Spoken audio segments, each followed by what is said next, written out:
So we've started talking about chemical reactions and writing chemical equations. Now we're going to look at the different types of chemical reactions.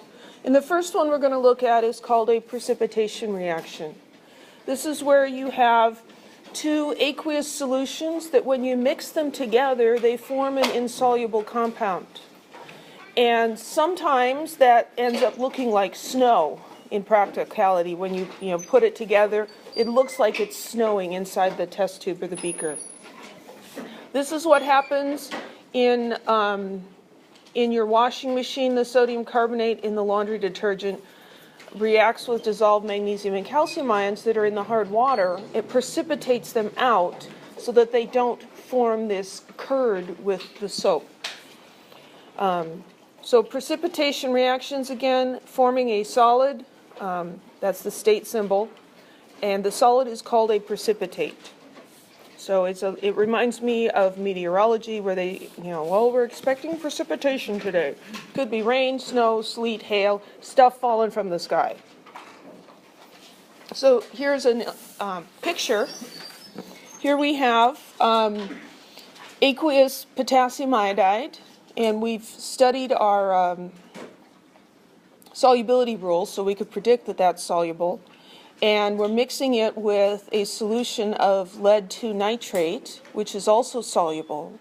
When we mix these two together, we see this yellow solid that forms.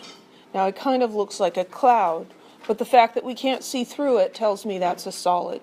So we get this brilliant yellow precipitate. If we wait, gravity will cause this yellow solid to go to the bottom of the flask. But this doesn't happen every time you mix two aqueous solutions. If we mix potassium iodide with sodium chloride instead, nothing happens. We have a physical change because now mixing has occurred, but there's no chemical reaction that occurs. There's no new substance being formed. We're just mixing the substances that were there before. So, in order to predict what's going to happen, we have to understand that only insoluble products will precipitate. So if we've got these two solutions containing soluble compounds, when they mix in a precipitation reaction, we get some sort of an insoluble compound forming. And it's that insoluble compound that precipitates. So let's look at that reaction that gave that bright yellow cloud. So what happens? Well, let's look before mixing. Here, potassium iodide. This is aqueous. That means that the potassium ions and the iodide ions are separated in the water. They form a solution which is a homogeneous mixture. And in the lead nitrate beaker, we have nitrate ions and lead ions, and they're just kind of swimming around. We had two parties here, and the people are mingling. Immediately after mixing, we have all of those same ions present in the beaker.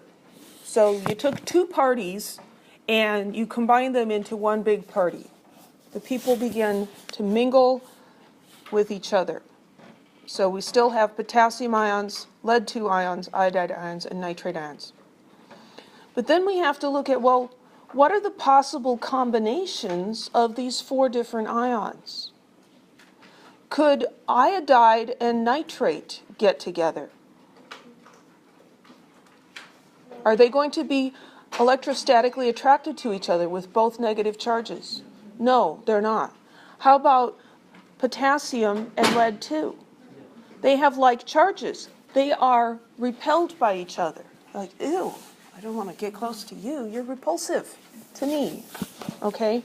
So what are the possibilities here? Well, we could make a little table. So we've got lead 2 plus ion, and we've got iodide ion. No, that's not what I want to do. We've got potassium ion, and then we've got nitrate ion, and we've got iodide ion.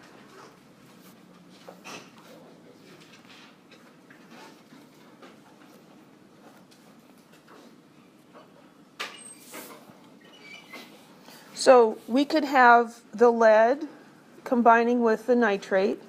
Does this remind you of that table on the worksheet? We could have lead combining with the iodide. We could have potassium combining with the nitrate, or potassium combining with the iodide. Those are the four possible products, the four possible combinations of those four ions. We're not putting two positives together or two negatives together because like charges repel.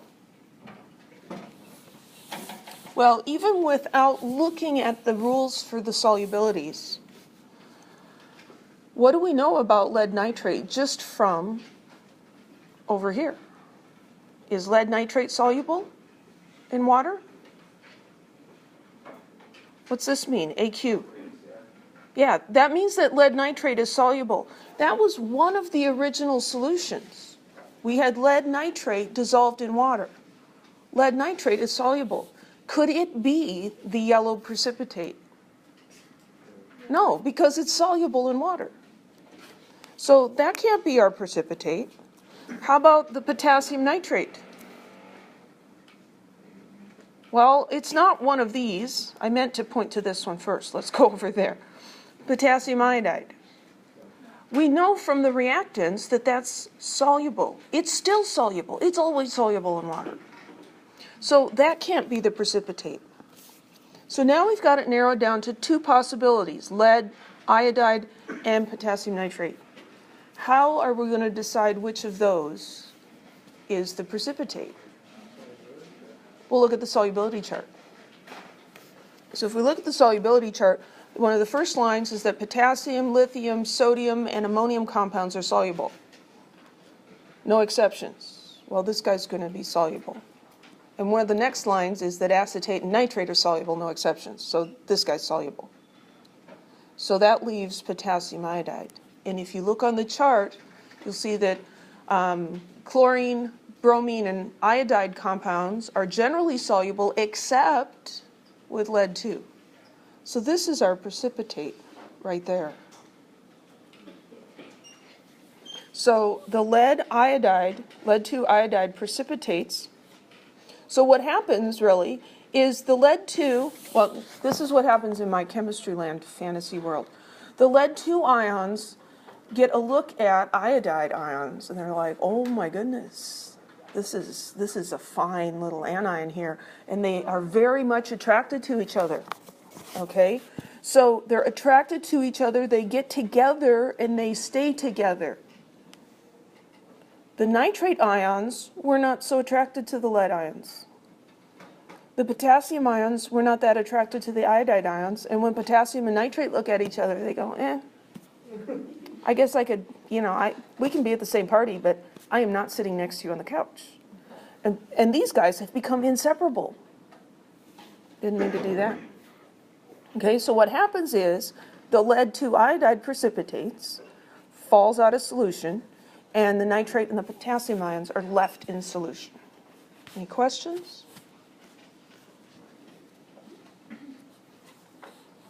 So we need to know how to write equations, balanced chemical equations for precipitation reactions. And here are some steps. So first of all, you write the formulas of the two compounds being mixed as reactants in the chemical equation. And then I would encourage you to take those two ionic compounds and separate them into their ions. Write those formulas below the formulas for the compounds. Be sure to include the charges. Okay, this is a showing your work step that I highly encourage you to do. Then exchange the anions and rewrite those ion formulas on the product side of the equation.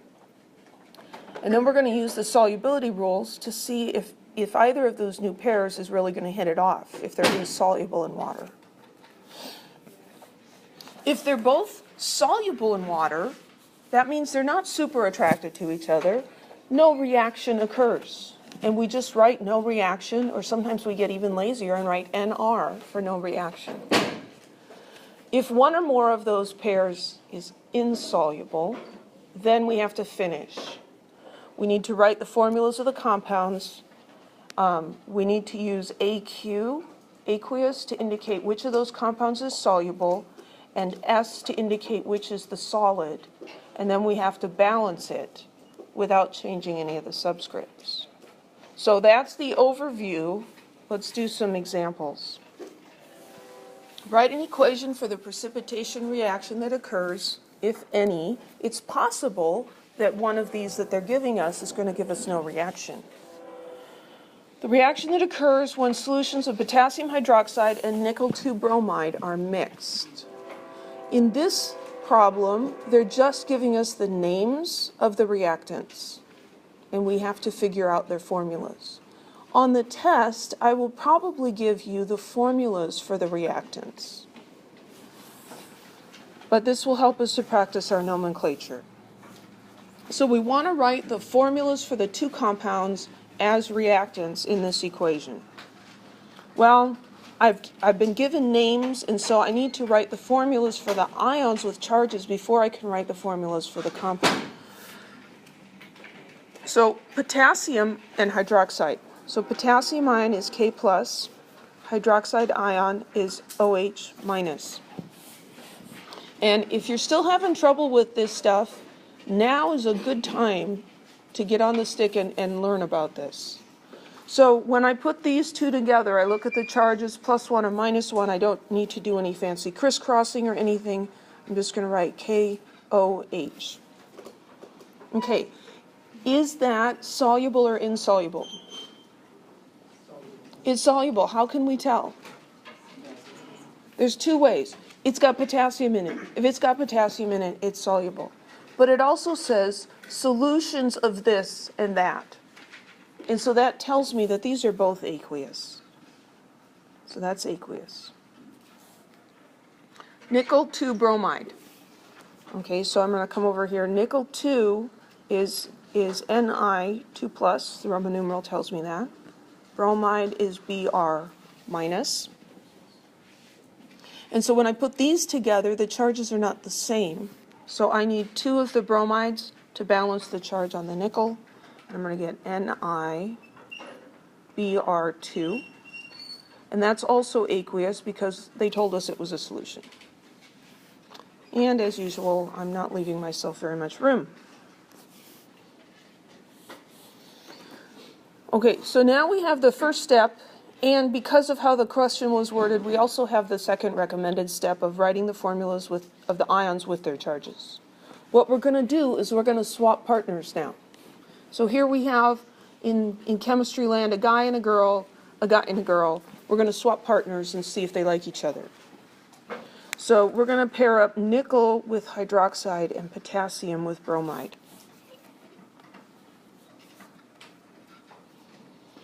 Then over here, I'm just going to write those new pairings.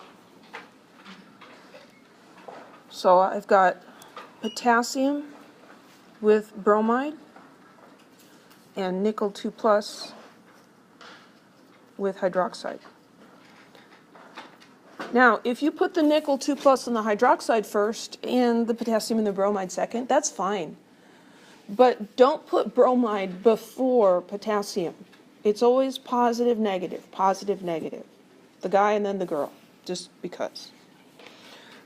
Okay, so now I'm going to look at these combinations and see if either of them is soluble or if either of them is insoluble. So potassium and bromide, are those going to be soluble or insoluble? That's going to be soluble because all potassium compounds are soluble. So that one, when I write the formula, will be aqueous. What about nickel 2+ and hydroxide ion? So if you have your rules of solubility with you, look at that. If not, I'll read it off the screen in my brain. And so as we go down, we don't see either of these ions in the mostly soluble. And so we get into the bottom half of the chart, into the usually insoluble. And hydroxide compounds are usually insoluble except for sodium, lithium, ammonium, potassium, and a couple others. Nickel is not one of them.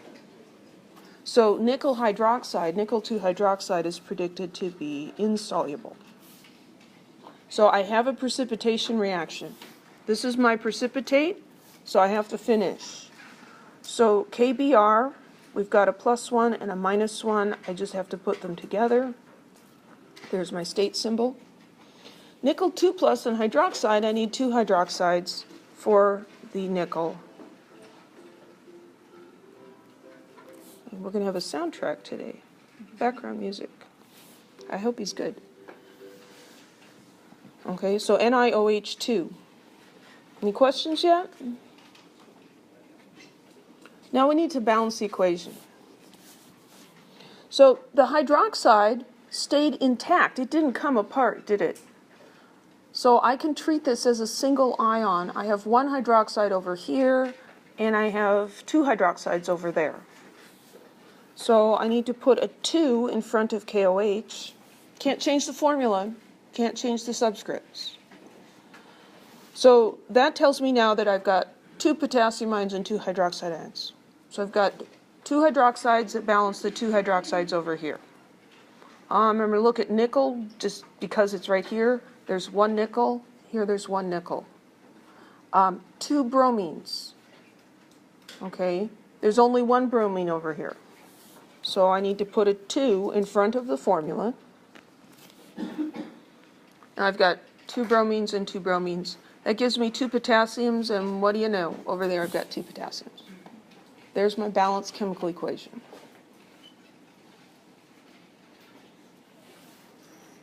Any questions? Let's do another round.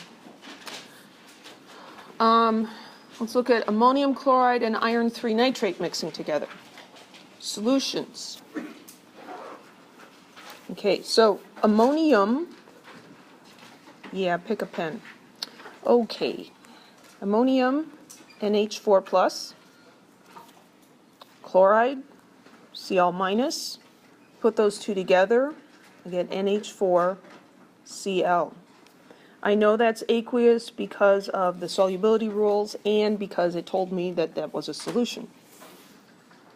Iron 3 is Fe3 plus. The Roman numeral tells me the charge. Nitrate ion is NO3 minus because everybody decided that's what it was. And you know it because you memorize it. So now I've got a +3 charge and a -1 charge, so I need 3 of these to balance the charge on that guy. So Fe, I'm going to have more than 1 of a polyatomic ion. I need to put that in parentheses. I have 3 of those groups. This is also aqueous. And we need a plus sign. Okay? That part's nomenclature. We're going to swap partners. We're going to try chlorine with iron and ammonium with nitrate. So I'm just going to write those over here. Fe3 plus, Cl minus, and NH4 plus, and NO3 minus. We have to figure out, are these soluble or insoluble? Let's go back and look at the chart.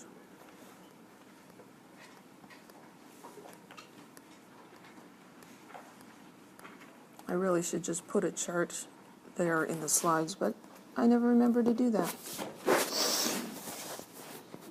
So we have ammonium with nitrate. This first line, ammonium compounds mostly soluble, no exceptions. Ammonium nitrate is soluble. The other combination was iron 3 and chloride. As we look down here, here's chloride ion. Mostly soluble. We need to check the exceptions.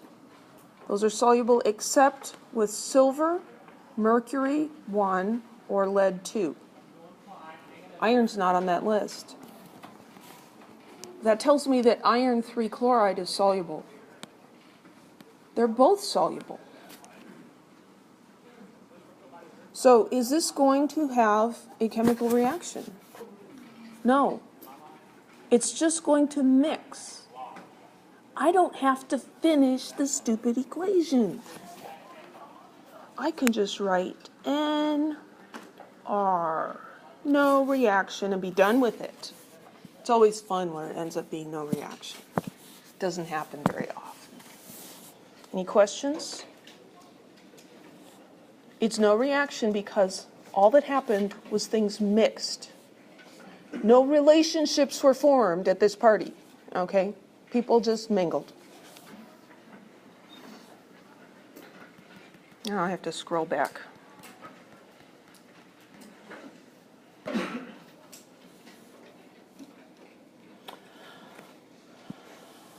Let's look at potassium sulfate and strontium nitrate. So I need the formulas for the ions. I've got potassium, K+, and sulfate, SO4, 2-. Put those two together, I need 2 potassiums and 1 sulfate. And I'm told that these are aqueous, so I don't even have to mess with the chart. And then strontium nitrate. Strontium is Sr. What's the charge on strontium as an ion? 2+. That's one that, you know, I sometimes forget that one. I sometimes forget cesium and francium too because we don't use them that much. It's in group 2, so it's got a 2+ charge. And then I've got nitrate, NO3. So when I put those two together, I need 1 of the strontium ions and 2 nitrate ions. Because the charges on this compound, the charges have to add up to 0 for the compound. Okay? Then we're going to swap partners. Strontium with sulfate, potassium with nitrate. Again, just by convention, we always write the cation first and then the anion. So let's see, strontium 2+ paired with sulfate. We'll see if they like each other.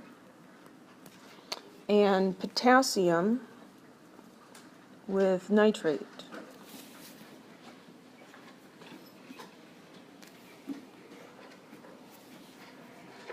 Well, you might already be getting familiar with those first couple lines of the solubility rules, right? Potassium doesn't precipitate with anything. Potassium is one of those guys that is very averse to commitment. Okay? He'll hang out with you, but don't expect him to propose. He is not going to. He doesn't do that with anybody. And nitrate, likewise, she does not commit. There are no insoluble compounds with nitrate, as far as we're concerned in this class. So those guys are soluble. Strontium and sulfate. If you go back to the chart, which I don't want to do, and you find sulfate, you're going to find that strontium sulfate is insoluble. Anybody got the chart? Confirm that for me. Parts of the chart are a little fuzzy on my brain screen. If I'm wrong, just let me know. The strontium sulfate, that one's going to be solid, and the potassium nitrate is going to be aqueous. And then we have to balance this. Again, I think it's easiest to balance these polyatomic ions as a unit. Here we've got K2. Let's take care of potassiums. That means I need to put a 2 over here because there's only 1 potassium. So I put a 2 here. And then I've got 1 sulfate ion. Over here I have 1 sulfate ion. Here I've got 1 strontium ion and 1 strontium ion. Here I have 2 nitrate ions. And over here I have 2 nitrate ions. If it doesn't work out fairly easily, then you might have a formula incorrect. Any questions?